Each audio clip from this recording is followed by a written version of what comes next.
As we look to the forest of the future, it's essential we build innovative new strategies and engage the next generation in this work. And where better to learn how than at the IUFRO World Congress right here in Stockholm, Sweden. And you're watching IUFRO World Congress TV.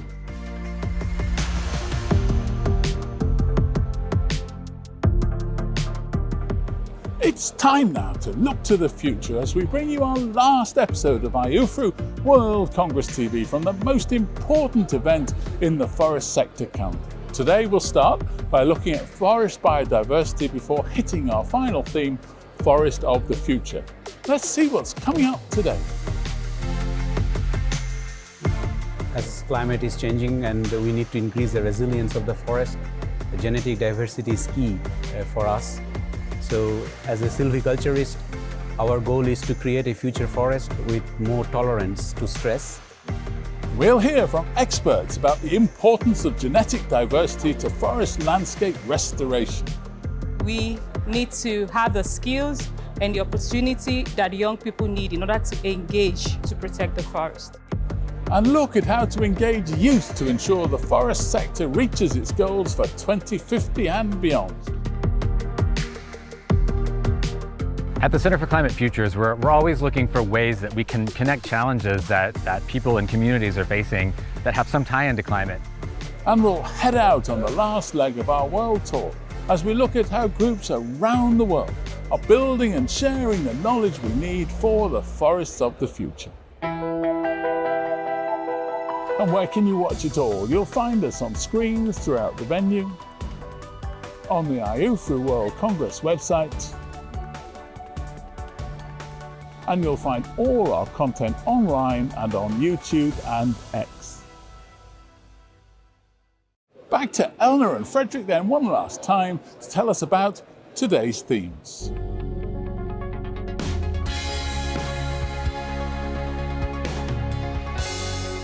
Forest biodiversity is the foundation of the majority of forest ecosystem services, and the effects of biodiversity on the functioning and processes of forest are really central for this Congress, because biodiversity is nowadays under unprecedented threat. We need actions, novel actions, to protect our forest and to maintain a sustainable use for this forest. And here at the Congress we are discussing about the novel methodologies, novel approaches, but also we are discussing about novelty in forest education, because for the future we aim at raising a generation of new forest scientists. This area has grown rapidly during the last 10 years. And at the Congress here, you will see the need to raise the dialogue and have the discussion on the landscape level for a more holistic perspective to find the new solutions, how we can manage these extremely important ecosystems in a way that is sustainable and resilient. And Elena, you mentioned about the education as well. And when it comes to that, we would like to invite you to look at the program for the Green Job Arena, where students and scientists and stakeholders discuss the future role of forest education.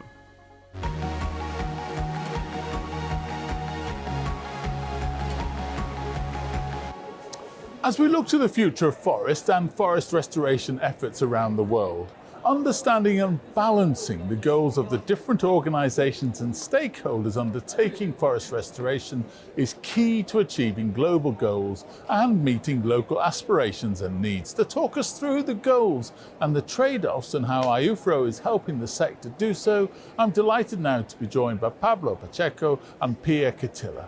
Welcome both. Thank you very much indeed for joining us today. Thank you for the invitation. So let's kick off. Who are the different stakeholders in forest restoration, and how do those interests differ? I think we all are stakeholders in forest and forest restoration. Of course, everybody at the local level, local people living close to the forest, people earning their living from the forests, and then further going up to the industry, even up to the global level. for the global ecosystem services that forests provide, that we all benefit from those. And how do our interests differ? I think the interests and the narratives about forest restoration differ a little bit, because some players, they are more interested on the benefits on climate mitigation, but you may have some other players or actors that are more interested on the benefits on biodiversity, for example, or the benefits that forest restoration may bring for generating income for local economies. So all these actors, they have an interest on forest restoration, so you have these very specific angles and interests that they may be synergistic in some cases, but can be antagonistic in some other cases as well. Let's pick up on that point. So how do these different interests affect outcomes? I think there's a way to optimize those benefits. Also, the restoration could deliver benefits for climate, could deliver benefits for biodiversity, and also social benefits. But that's not so easy in all cases, no? Because some actors can be more interested in production forests, so they may privilege tree plantations as a way to restore forests. But if you want to deliver benefits for biodiversity, probably you need to prioritize more ecological restoration. And that has different implications on the planning and on the investments that have to be made on those restoration actions. Pablo, tell us a little bit about your research into cost benefit of forest restoration and the different options there.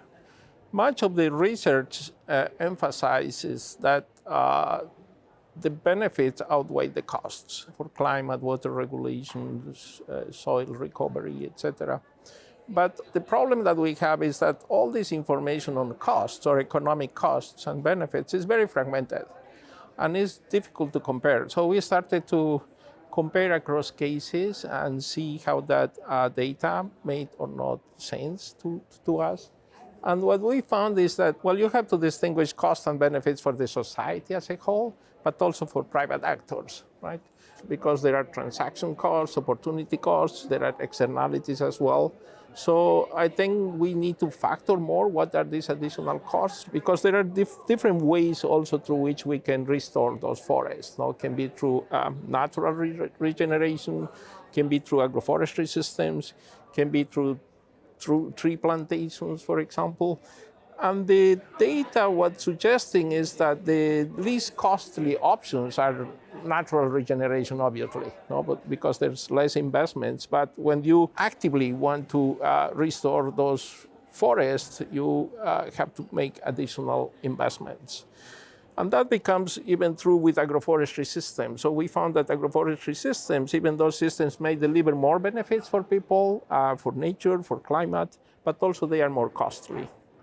So all the research suggests that natural regeneration, the best option, but may not necessarily deliver the short-term economic benefits that some players may be looking for. Thank you, Pablo. So Pia, you've got a book coming out. That's Yes. exciting. It is. Great news. Tell us a little bit about your book. It's a collaborative effort of 68 authors from different parts of the world. And the book takes a multidisciplinary approach to looking at restoring tree and forest cover from different perspectives: social, ecological, economic, cultural issues. And there are huge commitments area-wise for restore forests. Look at these commitments, different policies, practices, how restoration is implemented in different parts of the world, discusses and analyzes restoration governance, benefits for local people, cost and benefits that Pablo talked about. So really bringing together these different perspectives on forest restoration. And then reflecting on the possibilities for just and equitable restoration to answer the global environmental social challenges. And when you finished pulling the book together, did that make you optimistic about meeting those challenges? Yes and no. I mean, the challenges are huge, but there are good examples. There are ways forward to sustainable solutions. Well, thank you both so much indeed for joining us today. Really appreciate it. I hope you had a great conference. So thank you. Thank you. Thank you very much. Essential work there, and I'm sure an essential book for everyone in the forest sector. Now, to a project looking to make timber a renewable resource through responsible forest management, let's visit the Forest Stewardship Council. In order to be able to clearly and convincingly determine the origin of timber, you need to be able to actually confirm in a scientific way what the profile of that timber at its origin is and compare it with the product that is perhaps at the other end of the supply chain. And we're doing pilots within FSC aimed at exploring the usage of isotope profiles. We believe that this technology will be a valuable addition to our integrity toolkit and will help us detect alleged fraud in our system, as well as act as a deterrent to bad actors. FSC's hope for the future of wood identification technology is that it'll be part of our integrity program, where we're testing samples from high-risk supply chains against fulsome reference data from the Global Reference Library at World Forest ID. It's also FSC's hope that this becomes a widely adopted industry practice.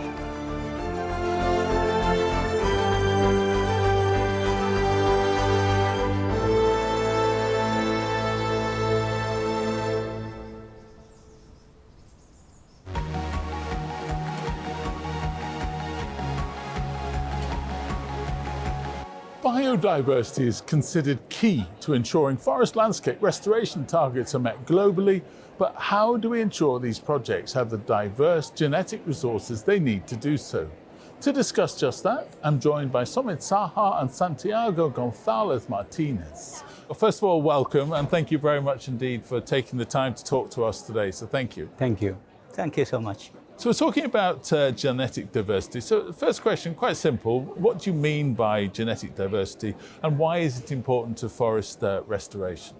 Well, we like to talk of diversity in a more wider term, and that goes from variation in genes to variation in ecosystems. So, and that's fundamental for resilience of forests, because we have evidence that more diverse systems, they do better when there is any kind of impact, and recover better, and even they are more productive. Yeah, I think as climate is changing and we need to increase the resilience of the forest, the genetic diversity is key for us. The genetic diversity resembles the overall organismic diversity, functional diversity. So as a silviculturist, our goal is to create a future forest with more tolerance to stress, and research on genetic diversity and linking to forest management actually delivers that. In today's world, everybody struggles to get resources. There's never enough resources to go around. So how big a challenge is it for you to get the right resources? So I think a very big challenge is that we need to plant millions of hectares of forest, and we need seedlings and saplings, and the question is where from they will come from. We are seeing that there is a decline in nurseries around the world. So our challenge is to ensure enough amount of planting materials with high quality of genetic diversity and specific tolerance like drought tolerance. So I think for forest restoration, the biggest problem is the plant resource itself. So I think our research and education should focus on that we don't forget our quality of creating good nurseries, for example. A lot of these projects that we're talking about are big scale projects. It sounds quite technical sometimes when you're talking about biodiversity. How easy is it for you to get your message across when there might be focus on lots of different areas? Well, I think we have good experience, for instance, like in some European projects like of forest, what we are doing is to develop participatory approaches, right, where we integrate stakeholders from the very beginning, so local stakeholders, and then we construct our research program based on this feedback, and then once we do the research, we communicate back the resource to them, so at the end is the people that will implement whatever solution may find to actual problems. So. I also agree. I think the involving stakeholders from the very beginning of forest landscape restoration is key to ensure genetic diversity. So you see that nearly, perhaps in Europe, for example, 1/3 of forest perhaps is owned by private people. And sometimes we see that there is a lack of knowledge how to implement there. So I think when we involve all stakeholders, private owners and state owners, that is very important. So my final question is, how important do you think moving forward genetic diversity is for forest resilience? Yeah, I think the resilience of forest is a capacity of forest ecosystem to fight back climate change. On that perspective, we need to create a future forest which are more tolerant to drought and other stresses, and genetic diversity exactly guarantee that. Our knowledge on many species, for example, in Germany we have 75 tree species, and out of that only 10 or 15 are properly researched. So my main message is we need to do more research and implementation, linkage with praxis, and a proper connection between genetic research and silviculture. So the overall message that it should increase the resilience, that means a future forest with more diversity, not only organismic diversity, but also more genetic diversity like tolerance diversity. I fully agree. I think it will become more and more important once we start feeling stronger effects of climate change, and then we will need to adapt by a very straightforward and I would say a simple way actually to do that would be by choosing the right genetic materials, not for today's needs, but for the future. Thank you both so much indeed for joining us. Really fascinating discussion, so thank you. Thank you for having us. Thank you so much. Thank you.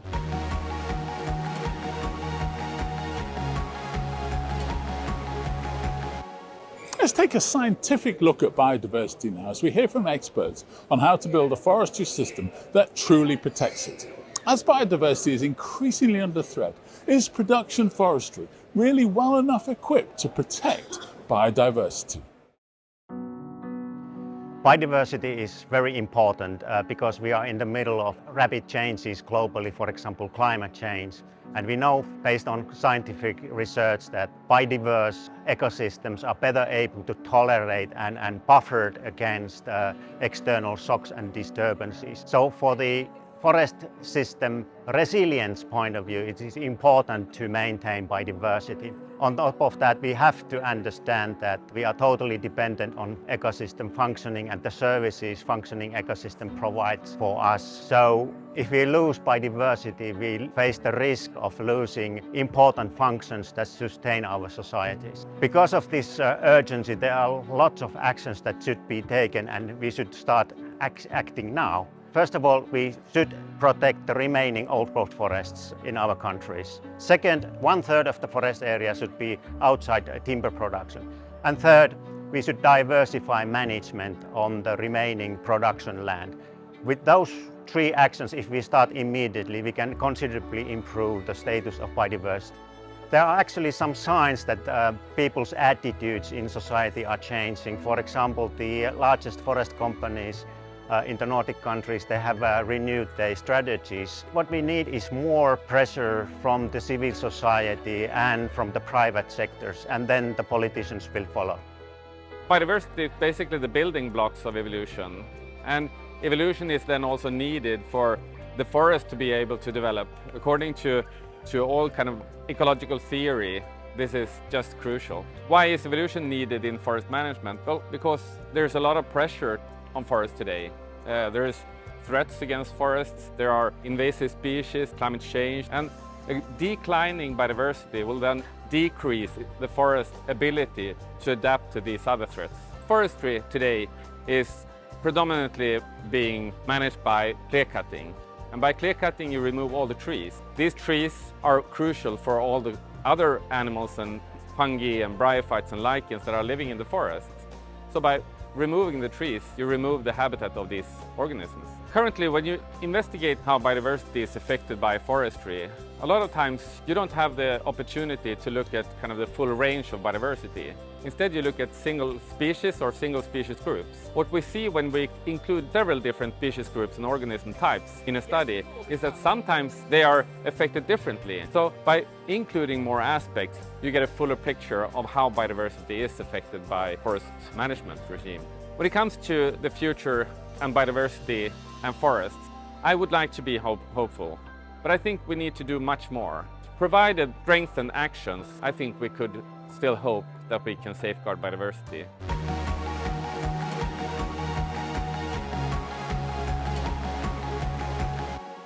Now to some work that's prioritised the ecosystem restoration to improve biodiversity.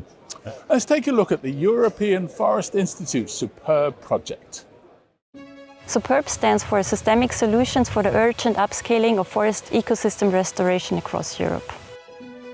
SUPERB is a large project that is funded by the European Commission, and it was intended to support the European Commission in fulfilling the Green Deal goals for Europe. The project, we really try to gather all the existing practical knowledge, and we also do scientific research in very important disciplines like forest ecology, forest management. We have 12 demos across Europe, which really showcase the breadth of different solutions to the diverse range of pressures that forest ecosystems face. All these different experts, with all their different backgrounds, being from the science, being from the practice, really bring all their different viewpoints, ambitions, and we really feel that together we can bring about a great change.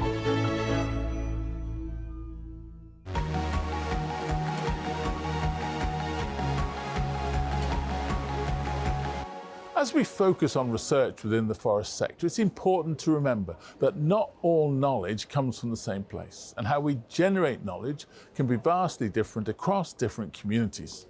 To look at how we might have a more pluralistic approach to knowledge production, I'm absolutely delighted now to be joined by John Wake Dankwa and Kalpana Giri. Well, first of all, thank you both so much indeed for joining us. We really appreciate that, so thank you. Appreciate. So first question is, what are the limits of what we generally consider knowledge about the forest sector? I think forest science has long been conceptualized as a science that maximizes wood production, and its premise has remained as such till date, despite the different practices that we actually see in forest world, where it's not just about wood maximization or timber production alone, but it's also about culture, it's also about spiritual practices, it's also about food, it's also about water, it's also about a place of belonging. So I think there is a mismatch, and that mismatch has not been captured by forest science. Overall, science has really recognized that the way we talk about science and how it's produced is really quite limiting. And what we haven't been very successful at doing is how do we integrate the other forms of knowledge? Because the moment you talk about science, that means that we're excluding a lot of other forms of knowledge that might be either experiential, the way indigenous people manage the land and all that is quite limited. But more importantly, how the whole scientific enterprise is organized is also quite exclusionary. So exclusion around regional lines, around gender, around race, and therefore what is considered limit is likely to be limited based on who is benefiting, who is practicing, who is contributing. And so I think we need to look at it from the way we generally talk about how knowledge is produced, and really putting more approach and knowledge to the way that we encourage other things to come in. And John, what defines a forester? That's a very tough question, because what defines a forester, forestry is a very broad field, right, with many different sectors that participate. But professional forestry in this sense might require that someone goes through education experience and then accredited. Now, but what we realize what happens is that that process doesn't really it's quite limiting, because in the first place, there are a lot of people who I work in Canada, who are immigrants, who might have studied forestry, worked in forestry for a very long time, and then their credentials are not recognized. So that is quite limiting. But there are also people who I've talked to a lot of young women who go through all the accreditation process, but then they start working, and people question their values and even whether they are real foresters, right? So I think the question about who is a forester, we have a traditional understanding who a forester is, but we know that forestry is evolving, it's more knowledge-based now, and therefore it's important that we need to really change that definition of who a forester is, yeah. I love your answer about a real forester. So, Kalpana, when we talk about knowledge in forest science, how different is that knowledge in forest science to knowledge in forest practice? I think forest science, especially within academia, is also evolving. We also have to acknowledge that. So compared to perhaps 40 years ago, where a lot of emphasis is only in silviculture and timber, right now I think there are multiple courses that are integrated within the curriculum as well, right? So I think there's growth and there is room for improvement. But I think what really gets around that is, I think the point that he also mentioned is this knowledge production process, and what really gets privileged in this process, right? And so in practice, we see that there's a knowledge production process also going on when people are actually practicing forestry and making decisions around that. For example, within forest restoration, which tree species are you going to plant, for what purpose, to benefit whom, and for at what scale? I think these are the important questions where, actors that have more power usually tend to make decisions. And in that process, I think it's a little bit of politics and knowledge that gets mixed, and where marginalized or disadvantaged groups such as indigenous people, local communities, women, even pastoralists, they don't have much say in terms of what they know, how they want to use their forests as well. The forest practice, the way I see it, is more holistic because it allows you to see forest in its full form and achieve the full spectrum of ecosystem services. Whereas forest science still is more about, like privileging one particular aspect of forest product, while also including the others as co-benefits. So I think that's the major difference. We talk about things are changing, but why is it important for the two sides of that particular coin to come together? Precisely because I don't think it's exclusive to each other, right? I think it actually blends. And forestry is also a very territorial sector in that way. Like when I was in my university, there's a strong identity that we attach by being in forestry schools, and we carry that identity even when we go for work. And detaching that identity that when I'm a forester, it's okay not just to work on wood and timber and carbon, but also on people's need. That requires a mental shift, right? So I think it's very important to rework around that, because there is opportunity for doing that to achieve the fullest functionality of forest. Well, let's pick up on that point to finish off. How do we get all the potential there for the future of forests? I think we go back to our alma mater, right? I always say that, let's go back to universities and have more courses that actually helps the students to see that forests are not just about trees. There's a lot about ecosystem services. It's also about people. It's also about tradition and culture. So if we really give that mindset to people, I think that's where the change needs to begin, and do more collaboration with social sciences and bring creative methods, tools, and approaches of looking at knowledge and mapping that knowledges, right? And then come back like this and talk about it and have a conversation so that we can expand the space where these discussions are taking place. John? I think just to add on to that point, other things that we can do is really about making sure that we create conditions that enable people to come to their full self in terms of how they can contribute. Because I think the sector is evolving. We need a lot of diversity in knowledge, whilst really the techniques and the knowledge around how we manage the trees and how we manage, those things have really evolved quite well. I think the next phase of that transition is about how we manage people, right? And I think that is what will get us to really solve the problem that we need to. Well, thank you both so much for joining us. Well, thank you so much, appreciate it.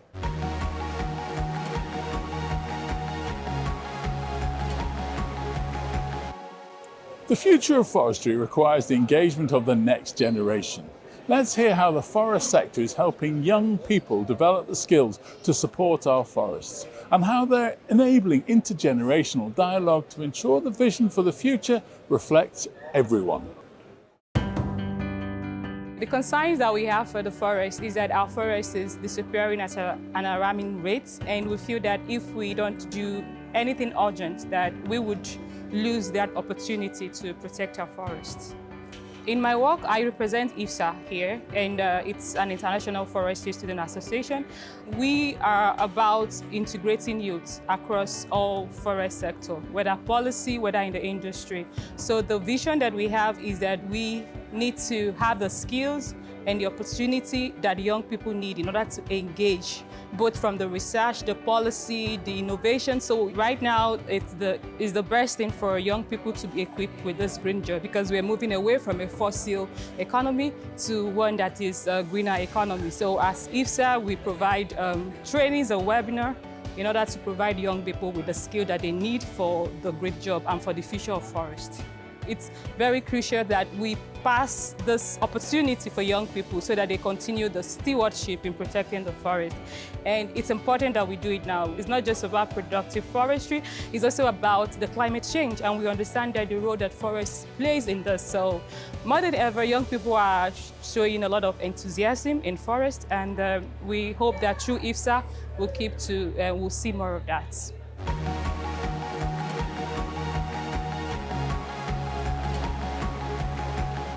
With more on education, let's take a look at the California Resilient Careers in Forestry program. They're working to grow the forest sector workforce through collaborations with schools like Lake Tahoe Community College.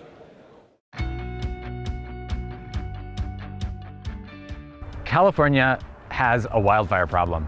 Over the past 5 or 10 years, massive destructive wildfires have struck a number of regions of the state, sometimes in the same region repeatedly. California Resilient Careers in Forestry program launched in September 2022 when our network of higher education and workforce development partners received a grant. And it's really aimed at training people for jobs across the forest sector, everything from clearing vegetation around power lines to becoming regenerative foresters to fighting wildfires. We really want to continue to expand our partnerships. We're working with colleges and four-year universities across the state, as well as with a number of government agencies. But we're just finding that everywhere we go, we meet new people that are essential components in this work. And over the next few years, we hope to help bring those together.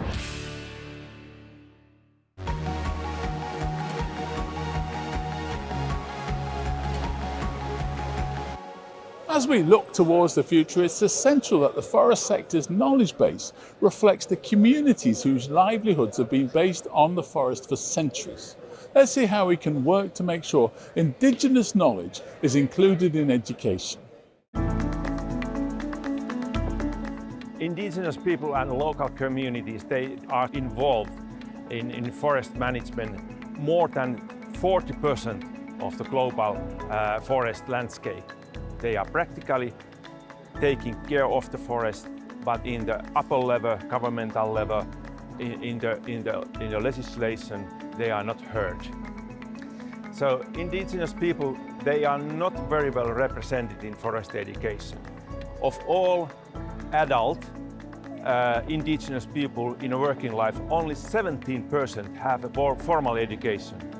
And this is even less with forest education. Why Indigenous knowledge is important in sustainable forest management? I give you an example for Nordic countries. In Nordic countries, we have the only Indigenous people in EU. They are the Sami people. And as far as I know, we made a small study.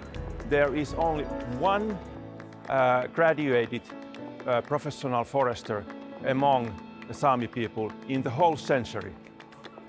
So how to address the challenge that we have so few forestry students coming from the Indigenous people community? First of all, you have to be aware of that. And this is a problem with many university professors. They don't realize that this is the case. But once you have realized that, okay, we don't have those people in our classroom, so then you maybe have to do some kind of a recruitment campaign. So try to figure out a single person who has graduated from your program and who has this background, and use that person in your marketing material. And I think this would make a difference.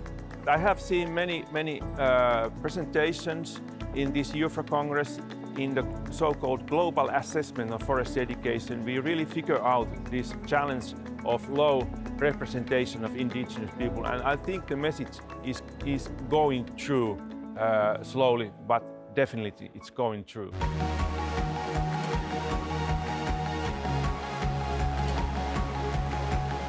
It's almost the end of this first edition of IUFRO World Congress TV. But with a view to the future, we wanted to hear what you're thinking. As you leave the Congress, what hope will you be taking away for the future of our forests? I think the main message I've been taking here is how important it is to connect forest management with people, especially rural communities in the south or everywhere, I think, but the connection between people and the forests. There has been a shift in terms of focus within forestry from more productive approaches to more sustainable ways of dealing and facing forestry. And so it's becoming much more focused on sustainability and resilience, and that involving issues that traditionally were not part of forestry, like gender equity and conservation and traditional knowledge. I enjoy having like this global perspective and also like these gender topics, including now in the forestry sector. I am really happy to learn a little bit more about these aspects and realize that there's much more aspects going in these directions than not so isolated as I thought. Many of these important issues or emergencies that are worldwide has been discussed here, as the climatic issue, the need to plant trees and to manage trees, forests and landscapes, and also the need to avoid deforestation. I expect that what is happening here reflects what is happening on the ground in different parts of the world in terms of evolution of the forest sector and the concerns related to forests, the importance of preserving forests and biodiversity, the importance of making forests to meet expectations of communities at different levels.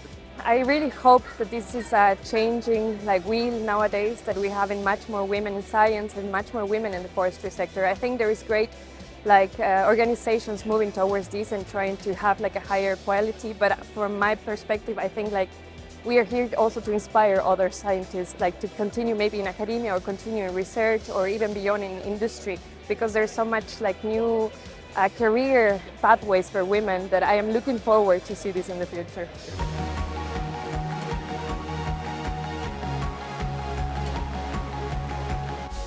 Well, that's it for what's been an incredible week here in Stockholm.